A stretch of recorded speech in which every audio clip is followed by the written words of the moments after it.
Bien, bonjour à tous. Il y en a qui vont nous rejoindre d'ici quelques instants. Bienvenue à notre culte du 2 octobre 2022, déjà presque une année de passé. Je ne sais pas si c'est le cas pour tout le monde, mais pour moi, elle est passée rapidement. Voilà. Nous allons commencer notre culte par le chant du cantique 232, cantique bien connu, n'est-ce pas? Entends-tu le chant joyeux? Jésus sauve aujourd'hui. Et tout de suite, nous voyons que nous ne sommes pas dans un exercice religieux, parce que dans la religion, c'est-à-dire les efforts de l'homme pour parvenir à plaire à Dieu, il n'y a pas de joie. Mais ici, c'est un chant joyeux. Et la question se pose alors que nous chantons ce cantique, c'est est-ce que j'ai perdu les joies de mon salut? On ne peut pas perdre le salut. Ou alors c'est un salut de pacotille, comme nos amis d'Afrique disent, la chinoiserie. Ça ne tient pas. Mais le vrai salut, n'est-ce pas? On ne le perd pas, mais on peut perdre la joie ou les joies du salut. Donc chantons le 232.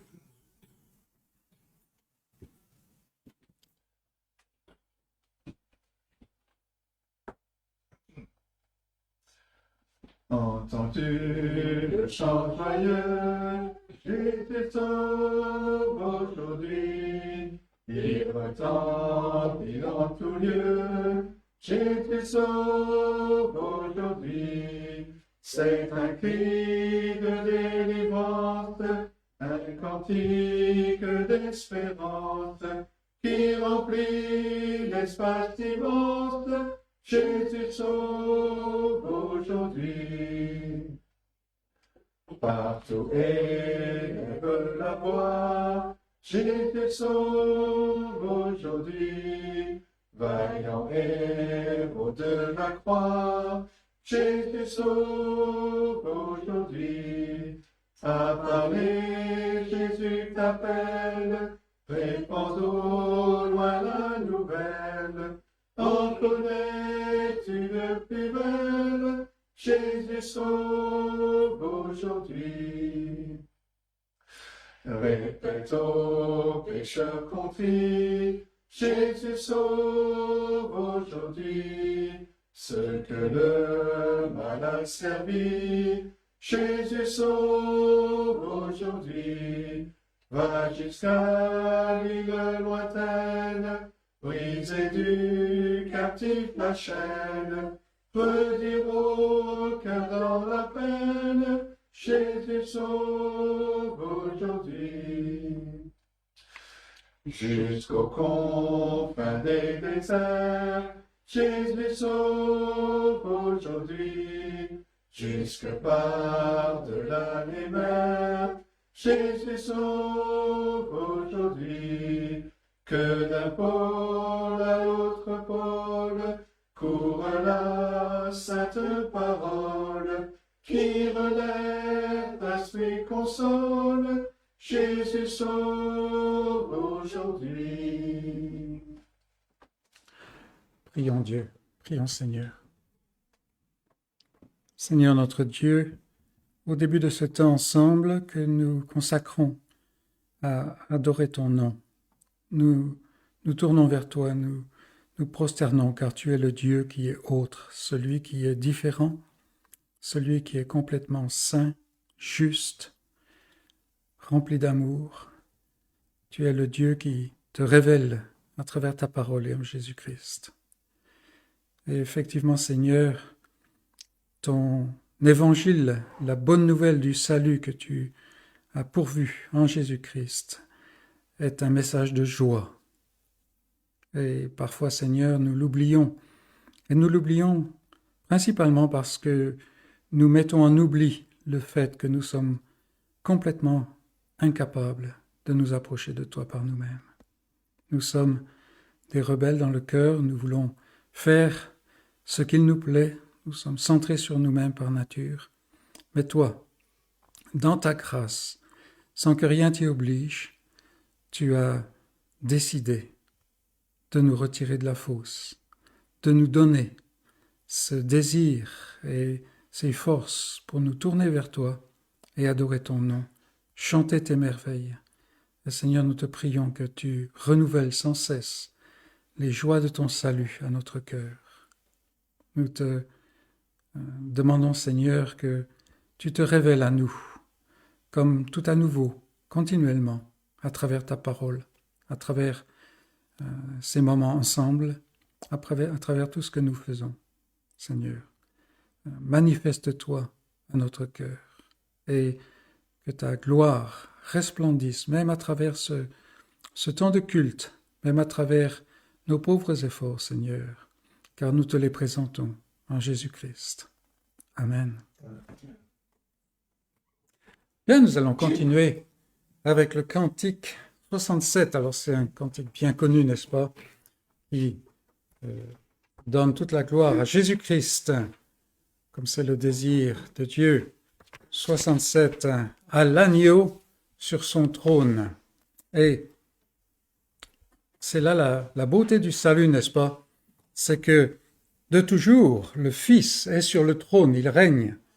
Mais ici, on parle de l'agneau sur son trône. Et maintenant, il a, si on peut dire à la manière humaine, il a plus de gloire qu'avant. Pourquoi? Parce que maintenant, il siège, il règne en tant que rédempteur, en tant que l'instrument de rédemption. Et c'est la merveille. Le 67, chantons.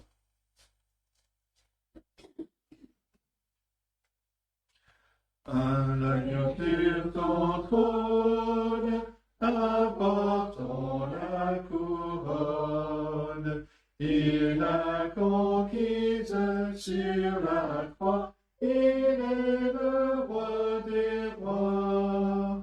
Éveille-toi, mon âme, bénis, adore, acclame, avec tous les anges du ciel, Jésus Emmanuel. À l'agneau sur son trône, l'encens et la couronne, car il est le Verbe incarné, d'une vierge il est né. Ô sagesse profonde, le Créateur du monde, pour vaincre le mal triomphant, s'est fait petit enfant. Il eut la croix pour trône, l'épine pour couronne, mais le Père a glorifié son Fils crucifié. Ô prince de la vie, la mort est à servir. Hors de la tombe il est monté, Christ est ressuscité. À l'agneau tous les trônes et toutes les couronnes. Il est le Verbe souverain, les temps sont dans sa main. Rendons l'honneur suprême à celui qui nous aime et qui revient victorieux pour nous ouvrir les cieux. N'est-ce pas merveilleux? Emmanuel, alors c'est un joli prénom, ça a l'air doux, n'est-ce pas? Et puis aussi c'est un mot religieux qu'on aime bien, que certains aiment bien utiliser comme ça. Quand on réfléchit à ce que ça veut dire, alors c'est renversant, n'est-ce pas? Emmanuel, Dieu avec nous. Même là, il faut encore creuser, parce que qui est le nous? C'est Dieu qui est avec ceux avec qui il ne peut pas être. Et bien sûr, le mot qui est juste avant nous explique, c'est Jésus, le salut de l'Éternel, qui permet que Dieu soit avec nous. Ouvrons la parole de Dieu dans l'Ancien Testament, le livre de Jérémie, chapitre 13. Et nous lirons 2 passages. Jérémie 13, alors, quand on lit les prophètes, il faut se rappeler qu'ils parlent en tant que prophètes. Des fois, c'est un peu étrange pour nous, mais il ne faut pas s'arrêter aux détails dans une première lecture, de sorte que les arbres nous font louper la forêt. Écoutons simplement la parole de Dieu. Donc Jérémie 13 et les 11 premiers versets. Ainsi m'a parlé l'Éternel. Va, achète-toi une ceinture de lin et mets-la sur tes reins, mais ne la trempe pas dans l'eau. J'achetai la ceinture selon la parole de l'Éternel et je la mis sur mes reins. C'est une petite parenthèse, c'est une caractéristique de Jérémie qu'il prêche par des images aussi. Et c'est le cas ici. Verset 3. La parole de l'Éternel me fut adressée une seconde fois en ces mots. Prends la ceinture que tu as achetée et qui est sur tes reins. Lève-toi, va vers l'Euphrate et là, cache-la dans la fente d'un rocher. J'allai et je la cachai près de l'Euphrate, comme l'Éternel me l'avait ordonné. Plusieurs jours après, l'Éternel me dit, lève-toi, va vers l'Euphrate et là, prends la ceinture que je t'avais ordonné d'y cacher. J'allai vers l'Euphrate, je fouillai et je pris la ceinture dans le lieu où je l'avais cachée. Mais voici, la ceinture était gâtée, elle n'était plus bonne à rien. La parole de l'Éternel me fut adressée en ces mots. Ainsi parle l'Éternel. C'est ainsi que je détruirai l'orgueil de Juda et l'orgueil immense de Jérusalem. Ce méchant peuple qui refuse d'écouter mes paroles, qui suit les penchants de son cœur et qui va après d'autres dieux pour les servir et se prosterner devant eux, qu'ils deviennent comme cette ceinture qui n'est plus bonne à rien. Car, comme on attache la ceinture au rein d'un homme, ainsi je m'étais attaché toute la maison d'Israël et toute la maison de Juda, dit l'Éternel, afin qu'elle soit mon peuple, mon nom, ma louange et ma gloire. Mais ils ne m'ont point écouté. Et ici, on a une image qui est bien sûr très graphique de l'être humain, qui en fait ne sert à rien pour Dieu. Et non seulement ça, mais en fait est même quelque chose qui est répugnant. Alors, c'est très intéressant que en lavant le lin, par exemple, ça aurait protégé la ceinture pendant plus longtemps. L'Éternel, lui, ne lave pas, mais va la mettre dans un endroit où l'exposer. Et bien sûr, la ceinture ne sert plus à rien. C'est comme notre faux cuir, n'est-ce pas? Ça ne sert à rien au bout d'un moment. Et c'est vraiment l'image de l'être humain. Mais ça va plus loin ici, parce que, en fait, il ne parle pas simplement de l'être humain, mais c'est Juda, Jérusalem. En fait, il vise la même personne. C'est le peuple de Dieu, c'est ce peuple qui habite autour de Jérusalem, là où Dieu a placé son nom symboliquement dans l'Ancien Testament. Et même là, ceux qui avaient les oracles, comme dira Paul plus tard, ceux qui avaient tous les privilèges, n'est-ce pas, des privilèges que le monde n'avait pas, même ceux-là, ils ne sont bons à rien. Ils ne servent à rien. Et en fait, c'est un constat très, très triste, mais très vrai. Il faut que nous le gardions à l'esprit. Et au verset 22-23 du même chapitre, le prophète continue. « Si tu dis en ton cœur, pourquoi cela m'arrive-t-il » Est-ce que ça n'est pas une chose qu'on entend très souvent autour de nous, et même des fois qu'on fait, mais pourquoi est-ce que cela m'arrive? Franchement, comme si tout le bien était notre droit. Pourquoi cela m'arrive-t-il? Et voilà la réponse. C'est à cause de la multitude de tes iniquités, transgressions, que les pans de tes habits sont relevés, c'est-à-dire que tu es dans la honte, et que tes talons sont violemment mis à nu. Verset 23, qui est très connu, mais qui nous montre aussi la terrible situation dans laquelle tout être humain est par lui-même. Un Éthiopien, c'est-à-dire un homme de couleur noire, peut-il changer sa peau? Alors, ceux d'entre nous qui sont allés en Afrique noire savent qu'il y a tout ce programme pour les demoiselles, par exemple, de dépigmentation. Alors ça nous fait un peu sourire nous en Occident, parce que on voit qu'en Occident, il y a tout un programme pour, en fait, se faire bronzer. On n'est jamais content de soi-même. Mais la réponse, là, elle est évidente, n'est-ce pas? L'Éthiopien, ou plutôt le Soudanais, là, hein, peut-il changer sa peau? Et le prophète continue. Un léopard, ses taches. Est-ce qu'il peut enlever ses taches? Non, bien sûr. Et voilà la conclusion. De même, pourriez-vous faire le bien, vous qui êtes accoutumés à faire le mal?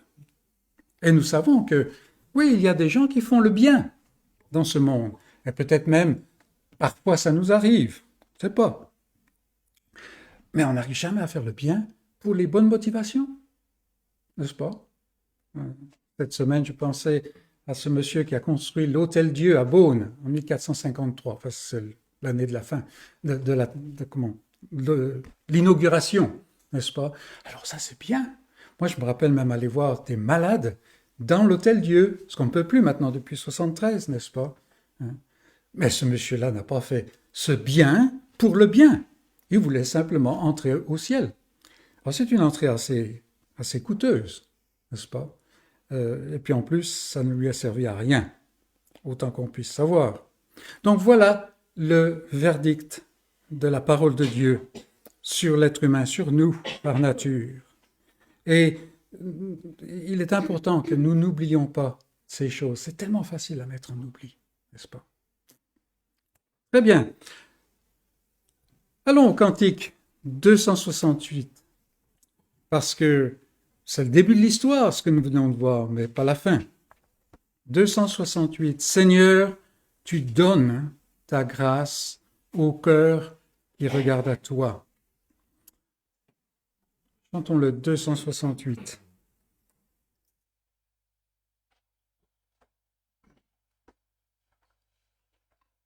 Seigneur, tu donnes ta grâce au cœur qui regarde à toi.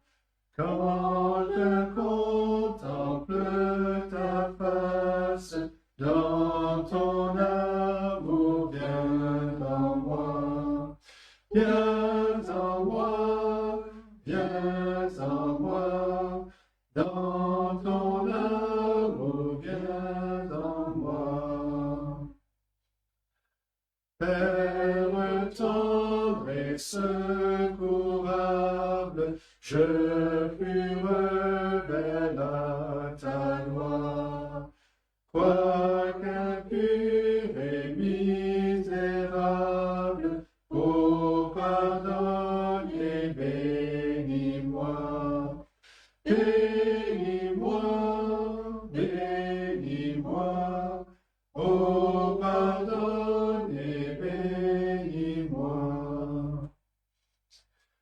Rédempteur toujours propice, je veux m'attacher à toi. J'ai faim, j'ai soif de justice, je t'appelle, réponds-moi. Réponds-moi, réponds-moi, je t'appelle, réponds-moi. Saint-Esprit, souffle de vie, viens dans mon cœur par la foi. Dans le sang qui purifie, de tout péché, lave-moi. Lave-moi, lave-moi, de tout péché, lave-moi.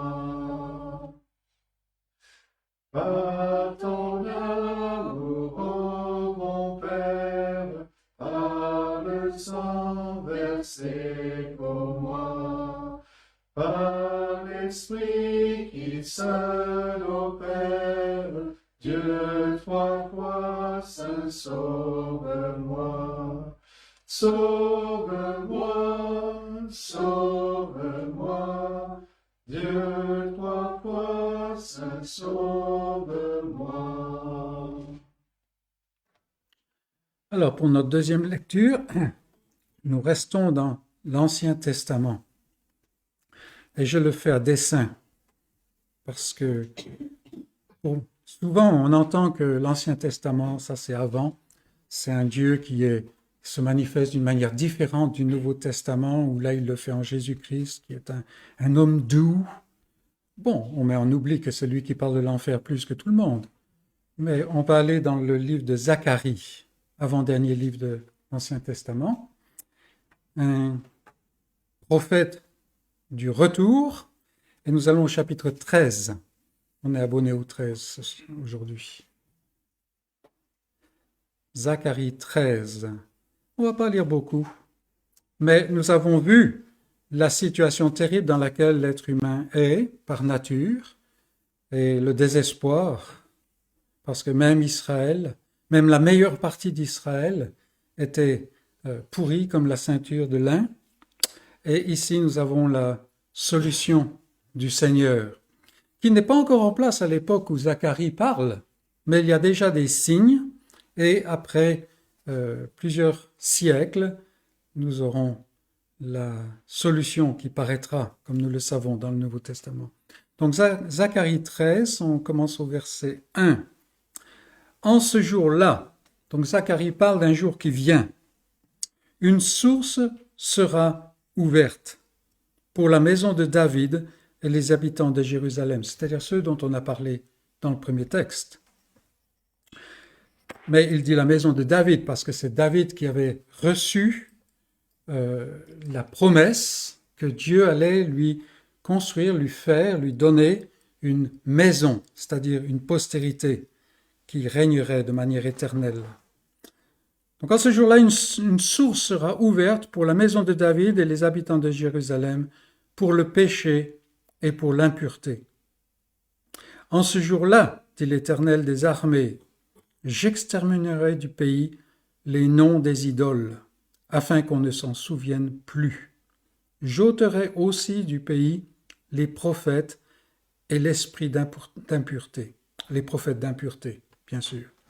Si quelqu'un prophétise encore, son père et sa mère qui l'ont engendré lui diront « Tu ne vivras pas, car tu dis des mensonges au nom de l'Éternel. » Et son père et sa mère qui l'ont engendré le transperceront quand il prophétisera. Alors, comme j'ai dit, ça c'est la parole de prophète, parce que ça nous fait un peu, nous reculer, hein, les parents. En fait, ce que le prophète veut dire, c'est que ce qu'il fait, parce que voilà un prophète, alors qu'il y a que Dieu va envoyer son grand prophète, Jésus-Christ, un prophète qui annonce autre chose.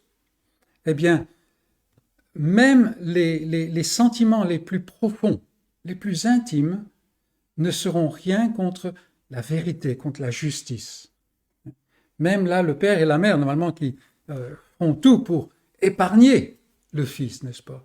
Eh bien non, là, ils sont prêts à le détruire. Voilà ce que ça veut dire, en fait.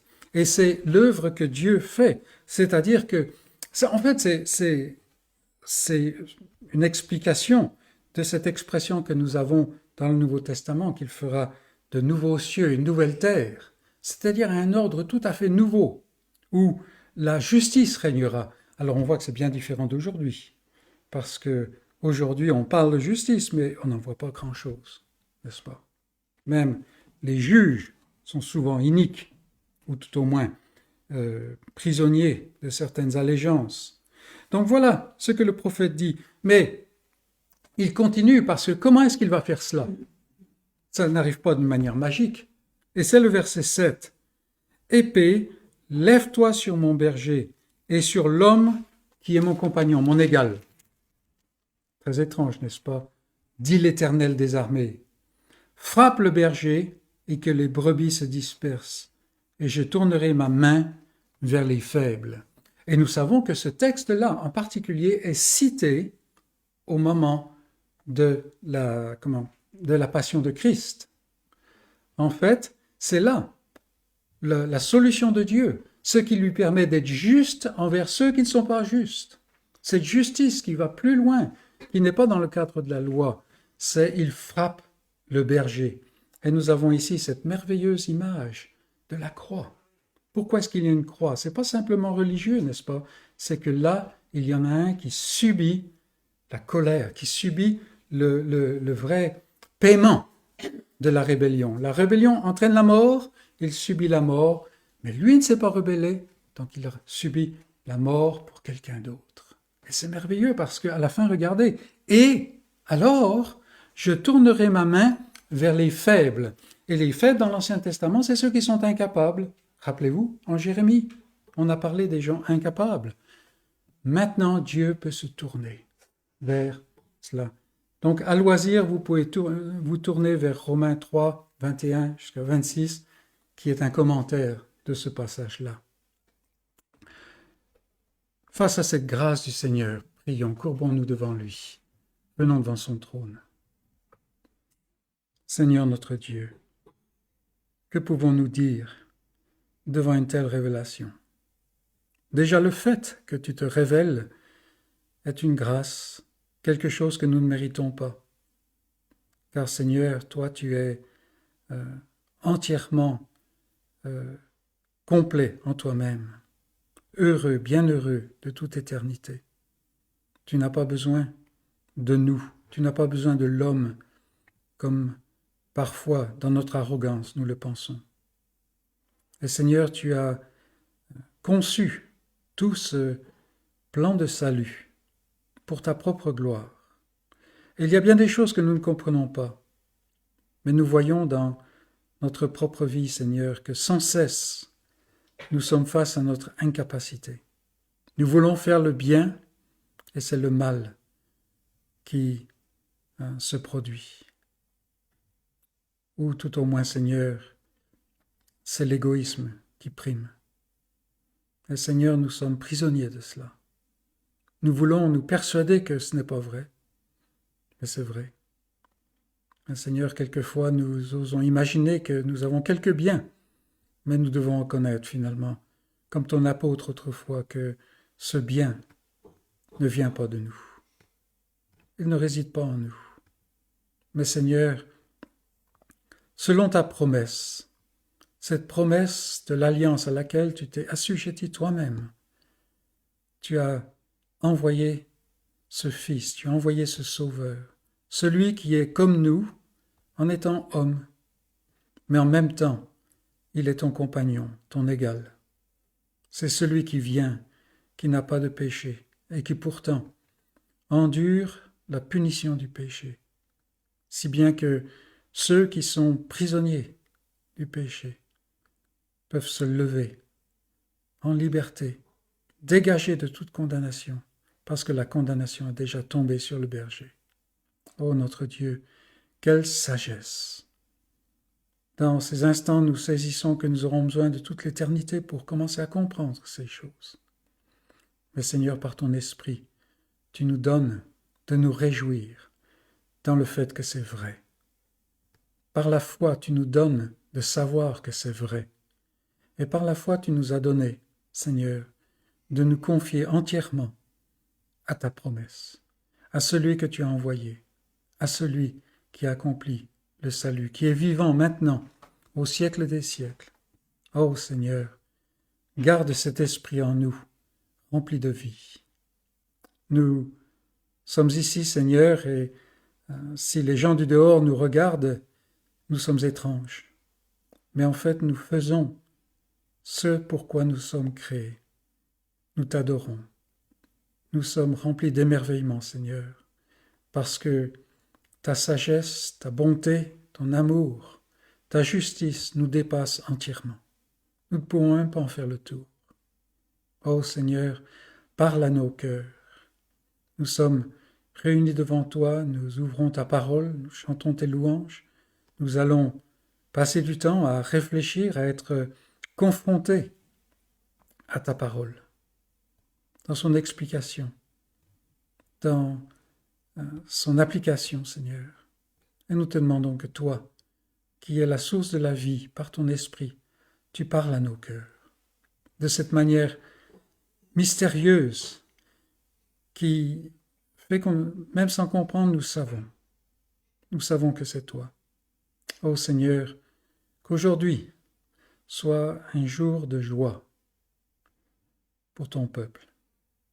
Te prions pour ton peuple, car nous sommes un tout petit groupe ici, et il y en a quelques-uns qui nous suivent du loin, de loin. Mais Seigneur, partout sur cette terre, ton peuple se réunit aujourd'hui. Il y en a qui déjà commencent à se coucher et qui t'ont adoré aujourd'hui. Il y en a qui ont entendu ta voix pour la première fois. Et en ce moment, Seigneur, dans de nombreux endroits, il y a des cœurs qui se tournent vers toi. Et nous savons que cela est impossible, à moins que toi, tu aies œuvré dans ces cœurs. Ô Seigneur, sois avec ces gens et parle-leur comme tu nous parles. Il y en a qui ne sont même pas encore réveillés, Seigneur, qui vont, dès qu'ils sont réveillés, se tourner vers toi, eux aussi. Et Seigneur, nous voyons que partout, sur toute la surface de cette terre, tu as un peuple. Révèle-toi aujourd'hui d'une manière particulière. Notre monde est malade, notre monde est rempli de désespoir. Seigneur, les paroles des experts cachent simplement les craquelures et les abîmes qui existent. Et nous te prions, Seigneur, que tu nous habites, nous ton peuple, de telle manière que nous puissions annoncer qu'aujourd'hui, pour quiconque se tourne vers toi, il y a un salut. Il y a cette protection, ce refuge qui fait, Seigneur, que la condamnation ne tombe pas. Oh, qu'aujourd'hui soit un jour de naissance pour beaucoup, Seigneur, nous te prions. Et que ton nom soit glorifié. Seigneur, nous ne voulons pas simplement être dans le nombre, car le nombre est trompeur. Nous ne voulons pas, Seigneur, simplement faire partie de la foule, mais nous voulons que ton nom soit glorifié, car il sera glorifié à tout jamais. Et au dernier jour, Seigneur, nous te verrons dans toute ta gloire. Fais du bien à Israël, ton peuple spirituel. Et Seigneur, conduis-nous dans le nom de Christ. Amen. Bien, juste avant le message, nous allons chanter un autre cantique au 346. 346. Oh, quel bonheur de le connaître. Alors, c'est un cantique un peu trompeur, n'est-ce pas? Parce qu'il a, une mélodie assez soulevée, assez enlevée, quoi. Mais réfléchissons vraiment à ce que nous chantons et que ce soit vrai pour chacun de nous. 346.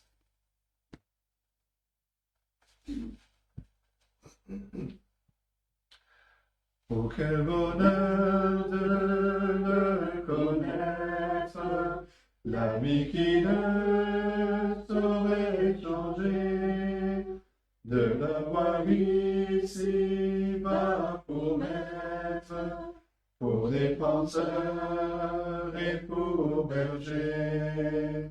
Chantons, chantons, d'un cœur joyeux, le grand amour du Rédempteur, qui vint à nous du haut des cieux, et nous sauva du destructeur. Dans la misère et l'ignorance, nous nous débattions sans espoir, l'amour au cœur, l'âme en souffrance, quand à nos yeux il se fit voir. Chantons, chantons,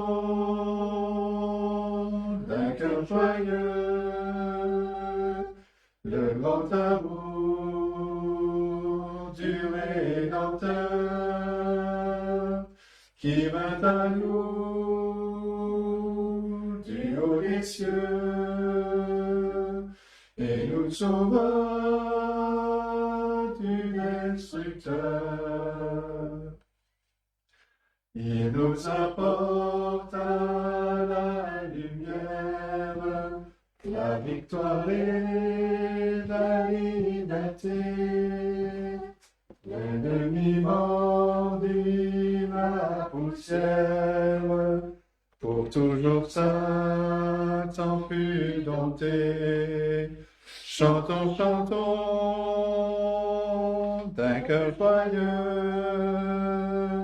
le grand amour du Rédempteur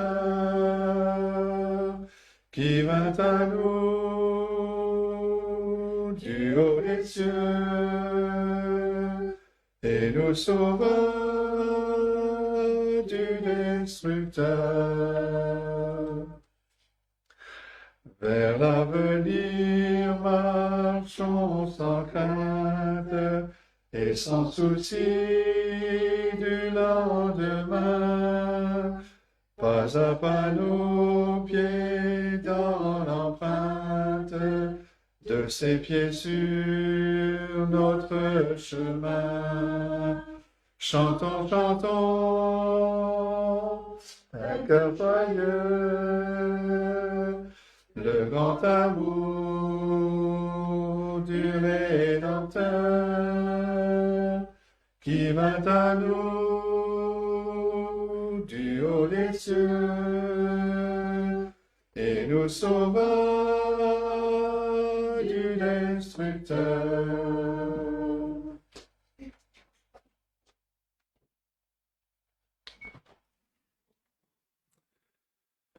Je vous invite à ouvrir la parole de Dieu dans l'évangile de Jean.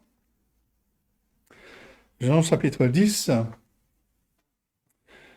Nous allons regarder les derniers versets à partir du verset 30, mais pour nous remettre un peu dans le contexte, on va lire à partir du verset 22. Évangile de Jean, chapitre 10. Nous allons lire donc à partir du verset 22. Et voici la parole de Dieu. On célébrait à Jérusalem la fête de la dédicace. C'était l'hiver. Et Jésus se promenait dans le temple sous le portique de Salomon. Les Juifs l'entourèrent et lui dirent « Jusqu'à quand tiendras-tu notre esprit en suspens? Si tu es le Christ, dis-le-nous franchement. » Jésus leur répondit « Je vous l'ai dit, mais vous ne croyez pas. Les œuvres que je fais au nom de mon Père rendent témoignage de moi. Mais vous ne croyez pas, parce que vous n'êtes pas de mes brebis. Mes brebis entendent ma voix. Je les connais, et elles me suivent. Je leur donne la vie éternelle, et elles ne périront jamais, et personne ne les ravira de ma main. Mon Père qui me les a donnés est plus grand que tous, et personne ne peut les ravir de la main de mon Père. Moi et le Père, nous sommes un. » Alors les Juifs prirent de nouveau des pierres pour le lapider. Jésus leur dit, « Je vous ai fait voir plusieurs bonnes œuvres venant de mon Père. Pour laquelle me lapidez-vous » Les Juifs lui répondirent, « Ce n'est point pour une bonne œuvre que nous te lapidons, mais pour un blasphème, et parce que toi, qui es un homme, tu te fais Dieu. » Jésus leur répondit, « N'est-il pas écrit dans votre loi, j'ai dit, vous êtes des dieux » Si elle a appelé Dieu ceux à qui la parole de Dieu a été adressée, et si l'Écriture ne peut être anéantie, celui que le Père a sanctifié et envoyé dans le monde, vous lui dites, tu blasphèmes, et cela parce que j'ai dit, je suis le Fils de Dieu. Si je ne fais pas les œuvres de mon Père, ne me croyez pas. Mais si je les fais, même si vous ne me croyez point, croyez à ses œuvres, afin que vous sachiez et reconnaissiez que le Père est en moi et que je suis dans le Père. Là-dessus, ils cherchèrent encore à le saisir, mais il s'échappa de leurs mains. Jésus s'en alla de nouveau au-delà du Jourdain, dans le lieu où Jean avait d'abord baptisé. et il y demeura. Beaucoup de gens vinrent à lui et lui disaient, et il disait, Jean n'a fait aucun miracle, mais tout ce que Jean a dit de cet homme était vrai. Et dans ce lieu-là, plusieurs crurent en lui. Et c'est la parole de Dieu. On arrive donc à la fin de ce chapitre 10, de notre étude de ce chapitre 10, et ce chapitre se termine avec cette scène dramatique. On a un homme qui se tient dans les cours du temple sous le portique de Salomon. Il est entouré par une foule en colère et chaque main tient une pierre qui est prête à être jetée sur cet homme. C'est une scène qui vient de l'Ancien Testament. L'Ancien Testament qui ordonnait qu'on lapide quelqu'un pour un crime odieux. Et c'est pas surprenant que cette foule ait été dirigée par les chefs religieux. Ce qui est surprenant, c'est l'identité de cet homme qui est sur le point d'être mis à mort. On s'attendrait à ce qu'un fauteur de troubles se trouve dans une telle situation. Mais cet homme n'est pas un fauteur de troubles, c'est quelqu'un qui est connu, qui est célèbre pour ses œuvres remarquables, pour ses miracles. On pourrait imaginer qu'une telle personne, une personne dans une telle situation, paniquerait, qu'elle se recroquevillerait, qu'elle essaierait de s'enfuir. Mais cet homme ne fait aucune de ces choses. Il semble être insensible à la menace et il prononce ces paroles très calmement, des paroles de défi et des paroles de réprimande au verset 32. « Je vous ai fait voir plusieurs bonnes œuvres venant de mon Père. Pour laquelle me lapidez-vous » C'est donc de cette façon que se termine le long récit de l'apôtre Jean sur le conflit du Seigneur Jésus avec les chefs religieux juifs. Le Seigneur Jésus avait accompli de merveilleux miracles, des œuvres de miséricorde, des œuvres d'amour au milieu d'eux. Mais les Juifs, les responsables religieux, le haïssaient pour la vérité qu'il révélait. Et cela s'est poursuivi tout au long de l'histoire, que ce soit la torture de l'empereur romain Néron contre les premiers chrétiens, que ce soit la persécution impitoyable des chrétiens par des régimes communistes au XXe siècle, ou que ce soit l'intolérance postmoderne aujourd'hui pour le témoignage chrétien. Le Seigneur Jésus se lève encore et il demande « Je vous ai fait voir plusieurs bonnes œuvres venant de mon Père, pour laquelle me lapidez-vous » Les accusateur du Seigneur Jésus-Christ avaient une réponse à cette question et ils affirment qu'ils ne s'opposent pas à ces œuvres bonnes, même si le récit des évangiles montre qu'ils l'ont souvent fait. Mais ici, ce sont les paroles du Seigneur Jésus-Christ qui les ont enragés. Verset 33, les Juifs lui répondirent, « Ce n'est point pour une bonne œuvre que nous te lapidons, mais pour un blasphème, parce que toi qui es un homme, tu te fais Dieu. » Et bien sûr, cela renvoie à la déclaration du Seigneur Jésus-Christ au verset 30, « Moi et le Père, nous sommes un. » Le Seigneur Jésus-Christ n'aurait pas pu être plus clair ou plus direct pour déclarer sa divinité. Et ses auditeurs étaient outrés. Pour eux, il était évident que Jésus était un homme, mais il se fait passer pour Dieu. Et pour eux, c'était un blasphème, pur et simple.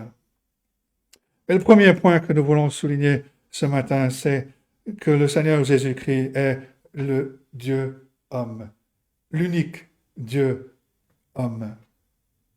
Qu'est-ce que le Seigneur Jésus-Christ veut dire quand il dit au verset 30, « Moi et le Père, nous sommes un ». En premier lieu, Jésus a déclaré une unité de volonté entre lui-même et Dieu le Père. Dans les versets précédents, Jésus a déclaré la sécurité pour tous ceux qui croient en lui. Verset 28, « Je leur donne la vie éternelle Elles ne périront jamais. Personne ne les ravira de ma main. Et pour mieux sceller cette sécurité, pour que nous assurer de cette sécurité, il rajoute au verset 29, mon Père, qui me les a donnés, est plus grand que tous, et personne ne peut les ravir de la main de mon Père. C'est dans cet esprit qu'il dit au verset 30, moi et le Père, nous sommes un. La volonté du Seigneur Jésus est unie à la volonté de Dieu le Père, de garder les brebis en sécurité, de les préserver. Et une deuxième façon de prendre cette déclaration d'unité du Seigneur Jésus-Christ avec Dieu le Père, ils ne sont pas seulement unis dans la volonté, ils sont aussi unis dans les œuvres. Le Seigneur Jésus fait l'œuvre de Dieu le Père. Le Seigneur Jésus a été sanctifié et envoyé dans le monde pour faire les œuvres de son Père. Un peu plus tôt dans l'évangile de Jean, chapitre 5, verset 36, Jésus parle des œuvres que le Père m'a donné d'accomplir. Et un peu plus loin, Jean 14, verset 10, Jésus dit, le Père qui demeure en moi, c'est lui qui fait les œuvres. Et le Seigneur Jésus montre qu'il est un avec Dieu le Père dans sa volonté, mais aussi dans ses œuvres. Et donc, par conséquent, chaque fois que nous voyons le Seigneur Jésus-Christ faire quelque chose, nous pouvons être sûrs que Dieu le Père agit en lui et avec lui. Et cela est principalement vrai pour l'œuvre qu'il a accomplie à la croix pour nos péchés. Mais beaucoup de commentateurs s'arrêtent à ce niveau-là. Ils ne voient dans ce passage qu'une unité de volonté et une unité d'œuvre entre le Seigneur Jésus-Christ et Dieu le Père. Mais le passage nous montre qu'il y a plus que cela. La troisième chose à souligner, c'est que le Seigneur Jésus-Christ affirme aussi une unité de nature avec Dieu le Père. Le Seigneur insiste, moi et le Père, nous sommes un. Il va le développer au verset 38. Le Père est en moi et je suis dans le Père. Bien sûr, il ne se réfère pas ici simplement à la façon dont Dieu habite la vie du croyant par l'Esprit Saint. Il souligne plutôt que le Père et lui sont un seul être divin. En termes théologiques, dit un commentateur, cela revient à dire que le Fils est un en substance avec le Père, qu'ils sont égaux en puissance et en gloire. Et là, nous entrons dans le mystère de la doctrine de la Trinité, qui déclare qu'il y a un seul Dieu en trois personnes, Père, Fils et Saint-Esprit. Il n'y a pas trois dieux différents, il n'y a qu'un seul Dieu, mais trois personnes distinctes qui partagent cet être divin. Important de souligner, et c'est assez remarquable de le noter, que le Seigneur Jésus-Christ n'a pas utilisé le genre masculin quand il dit que lui et le Père sont un. S'il l'avait fait, cela aurait indiqué que lui et le Père sont une seule personne, ce qui n'est évidemment pas le cas, puisque le Seigneur Jésus-Christ prie le Père. Il fait la volonté du Père. Ce sont des personnes distinctes. Mais au lieu de cela, il utilise le genre neutre quand il parle de un. Il ne se réfère donc pas à sa personne, mais à sa substance. Le Seigneur Jésus et le Père sont un être, deux personnes distinctes. Et c'est clairement de cette façon que les auditeurs du Seigneur Jésus-Christ l'ont compris. Si Jésus avait simplement souligné que sa volonté était alignée avec celle de Dieu, ou que son œuvre était l'œuvre de Dieu, les Juifs auraient pu être en désaccord, mais ils n'auraient pas essayé de le lapider pour blasphème. Leur compréhension est clairement expliquée au verset 33. Toi, tu es un homme, tu te fais Dieu. Et le Seigneur Jésus n'a pas corrigé cette impression. S'il l'avait fait, il aurait pu enlever la menace sur sa vie. Mais il affirme sa divinité. Et ceux qui disent que le Seigneur Jésus-Christ n'a jamais revendiqué sa divinité doivent revenir à ce passage, à cette rencontre avec les chefs religieux, où le Seigneur Jésus-Christ se défend de l'accusation de blasphème, non pas en niant sa divinité, mais en affirmant sa divinité. Il est Dieu et homme. Il est Dieu fait homme. Pour ceux qui veulent aller plus loin, je vous recommande 2 livres par le pasteur Stuart Olyott, qui sont publiés chez Europresse. Fils de Marie, Fils de Dieu, et Les Trois sont un. Mais voilà la première chose à souligner. Moi et le Père, nous sommes un. Cela nous emmène au deuxième point. Il y a 4 implications importantes au sujet de cette déclaration du Seigneur Jésus-Christ. Et la première implication, c'est que en Christ, nous avons la connaissance de Dieu. Puisque Jésus est Dieu. Le Seigneur Jésus-Christ dira un peu plus tard au chapitre 14 et au verset 9, « Celui qui m'a vu a vu le Père. » Un commentateur explique, sa révélation n'est pas une simple révélation par les mots. Beaucoup d'hommes ont parlé de Dieu, ont dit des choses nobles, vraies et bénies à son sujet. C'est une chose de parler de Dieu en parole, en maxime, en précepte. C'en est une autre de nous montrer Dieu en acte et en vie. L'une est théologie, l'autre est l'évangile. L'une est l'œuvre de l'homme, l'autre est la prérogative exclusive de Dieu manifestée dans la chair. Et ceci étant le cas, si nous voulons connaître Dieu, nous pouvons le voir révélé dans la personne et dans l'œuvre du Seigneur Jésus-Christ, tel que nous le révèle la parole de Dieu. La deuxième implication, puisque Jésus est un avec le Père, nous pouvons être sûrs qu'en plaçant notre foi en lui, nos péchés sont pardonnés par l'œuvre qui a été accomplie par lui à la croix. Certaines personnes s'opposent à cette doctrine de l'expiation en cherchant à démontrer qu'aucun homme ne peut mourir pour les péchés d'un autre homme. Ceci est vrai, sauf que le Seigneur Jésus-Christ n'est pas un simple homme. Il est le Fils éternel de Dieu. Il est venu dans ce monde, il a versé son sang pour son peuple.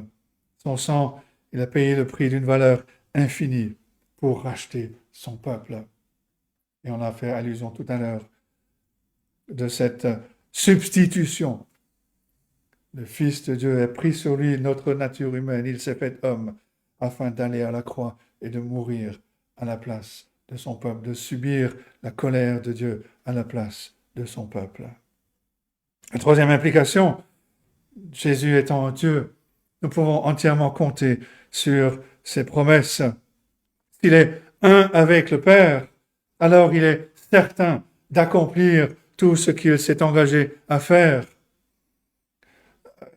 Seul Dieu pouvait sérieusement faire les promesses que le Seigneur Jésus fait au verset 28, par exemple. Je leur donne la vie éternelle. Elles ne périront pas, les brebis ne périront pas, personne ne les ravira de ma main. Quand on comprend la portée de ces choses, ça va changer la façon dont on aborde la vie, et en particulier dont on aborde la mort. Un commentateur raconte l'histoire d'une jeune femme qui, il y a bien longtemps, était tombée gravement malade. Et c'était l'époque où il n'y avait pas les soins que l'on connaît aujourd'hui. Cette jeune femme, sa santé s'est rapidement détériorée. Elle était devenue aveugle et elle semblait être tombée dans un coma. Et le médecin qui se tenait à côté d'elle se lamentait auprès de ses parents. Et il dit, la pauvre, j'ai bien peur qu'elle ait connu ses meilleurs jours. Mais cette jeune femme ne dormait pas. Et en entendant ces paroles du médecin, elle répond, vous avez tort, docteur. Mes meilleurs jours ne sont pas derrière moi, mais devant moi, parce que je verrai le roi dans sa gloire. Comment cette jeune femme chrétienne, en voyant la mort s'approcher, pouvait-elle parler avec autant de confiance? Parce qu'elle connaissait Dieu, par le Seigneur Jésus-Christ. Parce qu'elle savait que le sang du Seigneur Jésus-Christ avait obtenu le pardon complet de tous ses péchés, avait lavé ses péchés. Parce qu'en sachant que Jésus est Dieu, elle pouvait entièrement compter sur sa promesse de vie éternelle.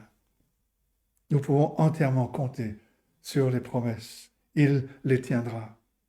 La quatrième implication, bien sûr, de cette déclaration mérite une attention particulière. La déclaration de Jésus d'être un avec Dieu le Père établit son autorité. Ces paroles ont autorité en tant que parole même de Dieu. Son enseignement a autorité pour gouverner nos vies. Il a le droit d'exiger notre foi, notre obéissance. Sa volonté souveraine ne peut être contrecarrée. C'est pourquoi les Juifs n'ont pas réussi à le lapider. Ils n'ont pas réussi à l'arrêter. Ils n'ont pas réussi à l'attraper à la fin de cette rencontre parce que son heure n'était pas encore venue. Jésus dit, moi et le Père, nous sommes un. Ça veut dire qu'il commande à juste titre notre obéissance et nous le refusons à nos risques et périls. Et c'est à cause de cette déclaration de sa divinité que les Juifs incrédules avaient ramassé des pierres pour les jeter sur le Seigneur Jésus-Christ pour motif de blasphème. Et cela nous amène au troisième point. Blasphème, mais avec un point d'interrogation. Et le Seigneur Jésus a contesté leur verdict au verset 32. Je vous ai fait voir plusieurs bonnes œuvres venant de mon Père. Pour laquelle me lapidez-vous? Et ça établit ici un bon principe. On ne devrait pas juger les revendications d'une personne avant de voir ce que cette personne peut faire. Quelqu'un peut prétendre être un grand artiste, un athlète ou un meneur d'hommes. On ne devrait pas rejeter cette revendication tant qu'on n'a pas examiné ce que cette personne a fait.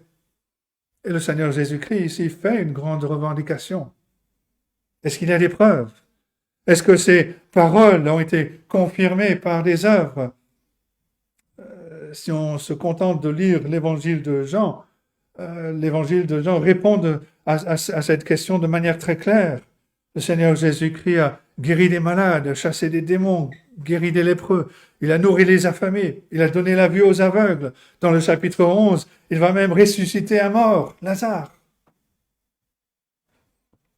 Lorsque Jésus parle de ces bonnes œuvres, on peut considérer que c'est en fait tout le modèle de sa vie, toute sa vie. Toute sa vie entière a été définie par le bien qu'il a fait. Mais c'est probablement une référence particulière aux miracles. Et que disent les miracles au sujet de Jésus-Christ?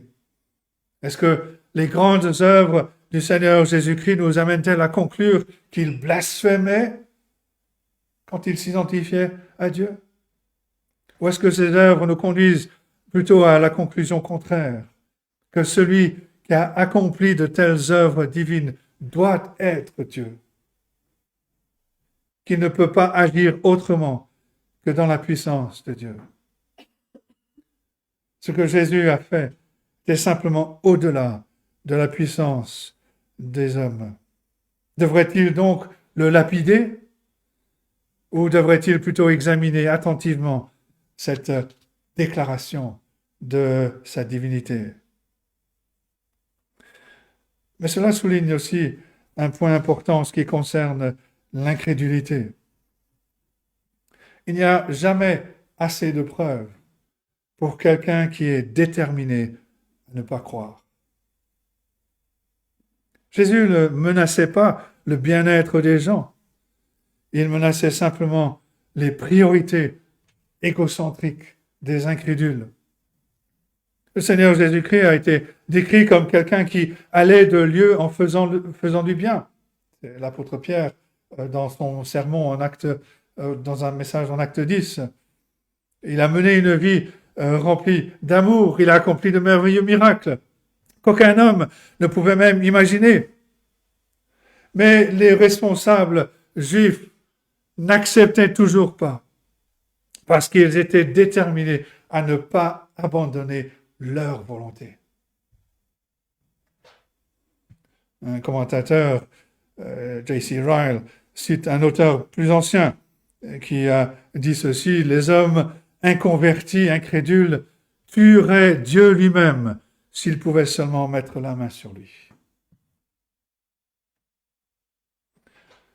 Les adversaires du Seigneur Jésus-Christ ne pouvaient réfuter ses bonnes œuvres, mais ils insistaient qu'il le lapidait non pas à cause de ce qu'il faisait, mais à cause de ce qu'il disait, verset 33. « Toi qui es un homme, tu te fais Dieu. » Et on a ici un exemple de l'ironie de l'apôtre Jean, parce que les croyants savent que c'est exactement le contraire qui est vrai. Le Seigneur Jésus-Christ, qui est Dieu, s'est fait homme.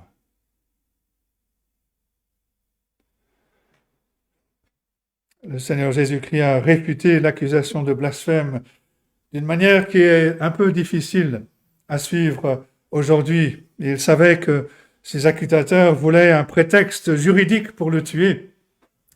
Et le Seigneur a suivi l'approche classique des rabbins quand ils s'engageaient dans un débat.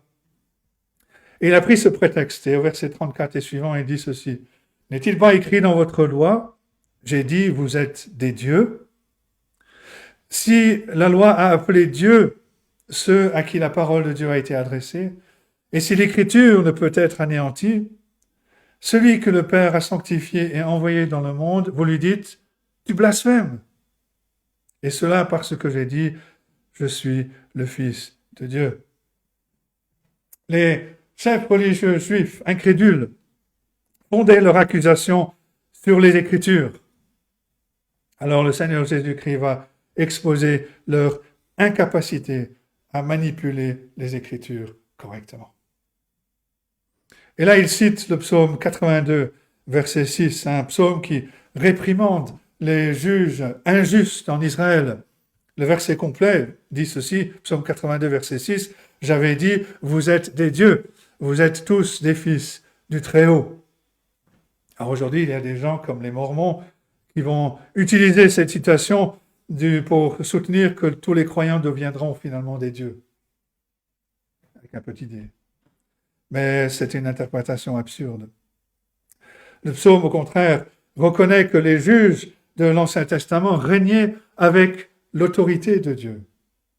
Ils agissaient avec l'autorité de Dieu. Ils étaient comme des dieux, petit d, ils étaient comme comme des dieux parmi le peuple. Ils accomplissaient une tâche sainte au nom de Dieu. Et le but du psaume n'est pas d'exalter ces dirigeants humains, mais plutôt de les menacer pour leur manière injuste. Et si on lit le verset 6 avec le verset 7, on lit ceci: « J'avais dit, vous êtes des dieux, vous êtes tous des fils du Très-Haut, cependant, vous mourrez comme des hommes, vous tomberez comme un prince quelconque. » Psaume 82, versets 6 et 7. Qu'est-ce que le Seigneur Jésus-Christ a accompli en citant ce verset? Son but n'était pas de prouver sa divinité, parce que ses œuvres le faisaient. Mais il voulait montrer que ses accusateurs n'avaient pas de base biblique pour leur accusation de blasphème. La Bible elle-même utilise le mot Dieu avec un petit d pour certains êtres humains, mais seulement dans un sens hautement qualifié. Et par conséquent, il n'était pas manifestement blasphématoire pour le Seigneur Jésus de faire la même chose en faisant référence à lui-même. En fait, si les juges pécheurs du passé pouvaient être appelés Dieu avec un petit d, combien plus le Seigneur Jésus, celui que le Père a sanctifié et a envoyé dans le monde, combien plus le Seigneur Jésus devrait-il être considéré digne d'un tel titre? Il est aussi probable que le Seigneur avait un double but, ainsi dans le psaume 82. Le psaume condamne les dirigeants injustes qui se sont érigés en Dieu. C'est exactement ce qui s'était passé pour les adversaires du Seigneur Jésus-Christ. Mais on devrait aussi noter la revendication élevée que le Seigneur Jésus fait au sujet des Écritures. Il appelle l'Ancien Testament la parole de Dieu. Et il affirme que l'Écriture ne peut être anéantie, verset 35. Elle ne peut pas être mise de côté. Elle ne peut pas être réfutée. Et il fonde toute sa défense sur un seul mot que l'on trouve dans un psaume. Et cela affirme l'autorité de chaque mot dans la parole de Dieu, dans la langue originelle, comme étant inspiré de Dieu lui-même. Mais remarquez aussi la sévérité avec laquelle le Seigneur Jésus traite les faux accusateurs. Jésus a traité les pécheurs simples et errants avec bonté, avec miséricorde. Par contre, il condamne sévèrement les faux enseignants. Et Jacques dit dans sa lettre, Jacques 3, verset 1, que ceux qui enseignent seront jugés plus sévèrement. En suivant son exemple, nous devrions donc être doux avec ceux qui se sont égarés. Mais nous devons confronter vivement ceux qui enseignent l'erreur et qui égarent les autres. Et le Seigneur Jésus conclut en exhortant s'il comprenait vraiment les Écritures, ses accusateurs croiraient en lui. Verset 38. Mais si je l'ai fait, même si vous ne me croyez pas, croyez à ses œuvres, afin que vous sachiez et reconnaissiez que le Père est en moi et que je suis dans le Père. En d'autres termes, puisque le Seigneur Jésus a effectué des œuvres qui ne pouvaient être attribuées qu'à Dieu seul, les Juifs devraient réfléchir sérieusement aux déclarations et aux revendications du Seigneur Jésus-Christ. Et nous devrions faire la même chose. Qui d'autre pouvait transformer l'eau en vin? Qui d'autre pouvait relever les malades et les boiteux par sa seule parole? Qui d'autre pouvait nourrir une vaste multitude avec seulement quelques poissons et des pains? Qui d'autre pouvait redonner la vue à un aveugle? Voilà les miracles qui sont enregistrés dans le seul évangile de Jean. Qui d'autre pouvait ressusciter un homme comme Lazare? Ces faits doivent nous pousser à croire dans le Seigneur Jésus-Christ. Les évangiles proclament le Seigneur Jésus comme le vrai Fils de Dieu et comme l'unique Sauveur du monde. Nous devrions réfléchir à cela, étudier cette parole, étudier cet évangile avec une ouverture d'esprit et voir, comprendre, et non pas le rejeter comme le faisaient ses responsables incrédules. Jésus nous dit que par ce genre d'enquête honnête, on gagnera en compréhension. Et c'est vrai parce que par la puissance de sa parole, le Seigneur Jésus nous offre d'ouvrir les yeux des aveugles pour le voir comme le Fils de Dieu, comme le Sauveur du monde. La plus grande œuvre du Seigneur Jésus-Christ, c'est celle qu'il a accomplie à la croix. En donnant sa vie, en payant la pénalité pour racheter son peuple, en subissant la colère, le juste jugement de Dieu pour les péchés de son peuple. Et l'évangile de Matthieu raconte que lorsque le Seigneur Jésus-Christ est mort, la terre a tremblé, les rochers ont été fendus, une grande obscurité est tombée sur la terre, et un centurion qui se tenait près de là a réfléchi sur ce qu'il venait de voir. Et il a été amené à dire, assurément, cet homme était Fils de Dieu. Matthieu 27, verset 54. Et cela nous amène au quatrième point. 3 applications pour le croyant. 3 applications qu'on pourrait résumer avec en trois verbes, connaître, vivre et parler. La première application est un appel à la vérité. Le problème avec les pharisiens et les autres chefs religieux était qu'ils ne connaissaient pas vraiment leur Bible. Ils ont parlé de la Bible, ils ont fait une démonstration de leur loyauté supposée à la parole, mais ils ne savaient pas vraiment ce que la Bible enseignait. Ils s'en servaient pour appuyer leurs propres idées préconçues. Et par conséquent, malgré le fait que le grand message de la Bible est la venue du Seigneur Jésus-Christ, la venue du Messie comme le Sauveur, comme Seigneur, ils ont cherché à justifier leur incrédulité en faisant appel aux Écritures. Et le Seigneur va montrer qu'ils n'ont rien compris. Et c'est quelque chose à souligner encore aujourd'hui. Parce qu'autant de personnes dans des assemblées dites chrétiennes ne connaissent pas leur Bible. Elles professent, elles possèdent une ou plusieurs Bibles, elles la portent sur eux, mais ils ne l'étudient pas sérieusement. Ils ne connaissent pas les raisons bibliques de ce qu'ils croient. Et beaucoup de personnes croient des choses qui sont fausses. Le fait est que beaucoup de personnes qui vont dans une assemblée chrétienne ou dite chrétienne aujourd'hui ne vont même pas tolérer l'enseignement de la Bible. Quand on va parler que tout est par grâce, que le salut est par grâce, que c'est un don,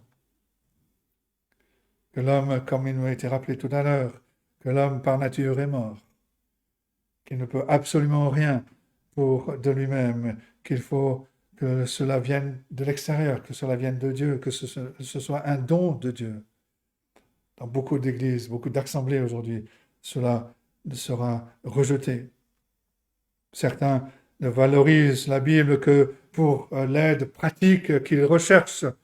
Ils ne s'intéressent pas réellement aux vérités sur Dieu, sur l'homme, sur le salut. La Bible n'est pas rendue pertinente par son utilité pour notre mode de vie mondain. Non, la Bible est pertinente en elle-même, parce qu'elle est la parole de Dieu. La deuxième application, c'est un appel à une vie de sainteté et d'amour. Et nous le voyons dans le rapport entre les paroles de Jésus et ses œuvres. Il est juste pour les gens de juger la vérité que nous professons par la vie que nous menons. Et le Seigneur Jésus-Christ a mis ses accusateurs au défi de le faire. Est-ce que nous pourrions mettre ceux qui nous entourent au même défi? Est-ce que notre vie montre la preuve de l'Esprit de Christ en nous? Nous sommes donc appelés à vivre une vie de sainteté qui va aller de pair avec ce que nous professons. Et la troisième chose, la troisième application, c'est un appel à rendre témoignage verbal. Donc connaître la vérité, vivre la vérité et parler, dire la vérité. Et c'est ce qu'on voit dans les derniers versets de ce chapitre, versets 40 à 42. Jésus s'en alla de nouveau au-delà du Jourdain, dans le lieu où Jean avait d'abord baptisé. Il y demeura. Beaucoup de gens vinrent à lui et lui disaient, Jean n'a fait aucun miracle. Mais tout ce que Jean a dit de cet homme était vrai. Et dans ce lieu-là, plusieurs crurent en lui. C'est encourageant, parce que ce qui est arrivé avant est tellement décourageant. Et nous-mêmes, on peut se demander, mais est-ce que quelqu'un va croire à l'Évangile? Si Jésus se montre au temple avec des œuvres et des paroles aussi puissantes, et qu'il est encore rejeté, quel espoir y a-t-il pour l'Évangile dans un monde dans un tel monde encore aujourd'hui. Jésus était rejeté par ces gens qui étaient fiers avec un cœur dur. Il est allé à la campagne. Il est retourné à l'endroit où Jean-Baptiste avait prêché. Et plusieurs crurent en lui. Cela devrait nous encourager dans notre témoignage. Jean-Baptiste n'était pas capable de faire des miracles. Tout ce qu'il pouvait faire, c'était de mener une vie de sainteté et de parler du Seigneur Jésus-Christ. Et c'est ce que nous sommes appelés à faire. Il n'est pas nécessaire que les prédicateurs accomplissent des merveilles. On n'a pas à marcher sur l'eau ou transformer l'eau en vin. Nous parlons du Seigneur Jésus-Christ. Et comme Jean-Baptiste, nous avertissons du jugement de Dieu sur le péché. C'est significatif que c'était un endroit où les gens avaient été amenés sous la conviction de péché. Alors le Seigneur Jésus-Christ est allé avec la bonne nouvelle de l'Évangile. Tout ce que Jean a fait, c'était de montrer aux gens leurs besoins et de les diriger vers le Seigneur Jésus-Christ comme l'agneau de Dieu qui enlève les péchés du monde. Et quand ces gens ont entendu parler de Jésus-Christ, ils sont allés le voir pour eux-mêmes. Quand ils l'ont rencontré, ils ont dit au verset 41, « Jean n'a fait aucun miracle, mais tout ce que Jean a dit de cet homme était vrai. » Et c'est pour ça que nous devrions aussi parler au monde du Seigneur Jésus-Christ, recommander notre témoignage à travers notre vie, être des panneaux indicateurs qui vont pousser les gens à nous écouter pour voir pourquoi nous sommes différents. Et quand leurs cœurs ont été préparés par la conscience de leur propre besoin de pardon que le Seigneur Jésus-Christ offre, ils iront le rencontrer pour eux-mêmes. Jean-Baptiste était venu, il était reparti, mais par la vie qu'il a menée, par le témoignage qu'il a rendu à la vérité, il faisait encore une différence. Et la même chose sera vraie pour nous aujourd'hui. Si les gens pouvaient dire de nous, je me souviens de ce qu'ils ont dit de Jésus-Christ.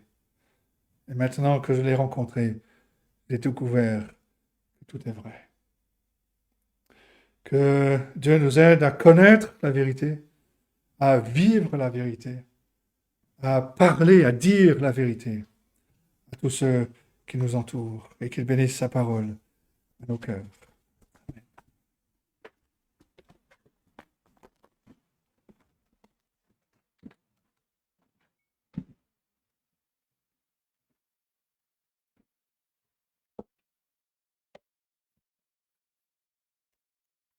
Merci Seigneur pour ta parole.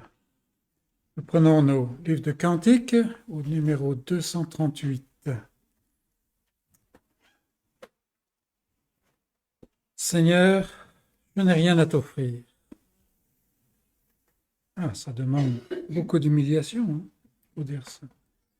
Je n'ai rien à t'offrir qu'un cœur fatigué de souffrir et qui sans toi ne peut guérir. Je n'ai que ma misère. Numéro 238.